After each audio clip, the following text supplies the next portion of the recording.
Mauni ang ako ang mama og birthday niya ugma. Hello, konnichiwa. Starring gid kaayo ang cake nga gipalit sa ako ang papa para sa ako ang mama. Sa kidapawan ni nila gipalit dito sa Purple Yam.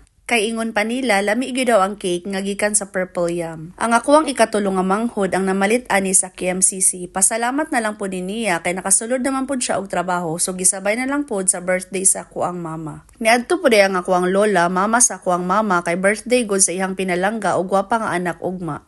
Nagyaw-yaw ang ako ang manghod kay daghan daw kayo og tao sa KMCC unya dugay daw kayo siya nakagawas. Basta Christmas season na gani padulong unya diri pa gyud sa Pilipinas kay expected na gyud na siya no. So pag uli nila ilaha dayong giplastar ang ilahang mga gipangpalit kay aron pagkaugma ready to cook na lang sila. Mao ni ang akong ikatulong nga igsuon tong namalit ka ganina sa KMCC. Ang nagvideo pud ani kay ang ako ang ikaupat nga igsuon. Lingaw kaayo ni sila sa balay karon kay gidala pud ni lola ang iyang tulo ka apo. Akong manghod ang namalit unya siya pud ang nagluto pero sa uban nga mga putahe kay ang ako ang mama. Giluto lang nila daan ang uban nga mga dessert o gitimplahan o gilikit ang lumpia tapos ugma na ang uban nga mga sudan. Ugmang adlaw kay 53 na ang edad sa ako ang mama. Ingon pa niya nalipay gyud daw siya pag-ayo kay aside nga naa siya'y handa ni uli pod og niadto sa balay ang amo ang lola nga iyahang mama. Si lola ang tig karon sa balay, tigtilaw sa mga naluto. Wala po nagpaulahi ang among mga ig-agaw nga anak sa kinamanghurang igsuon sa ako ang mama.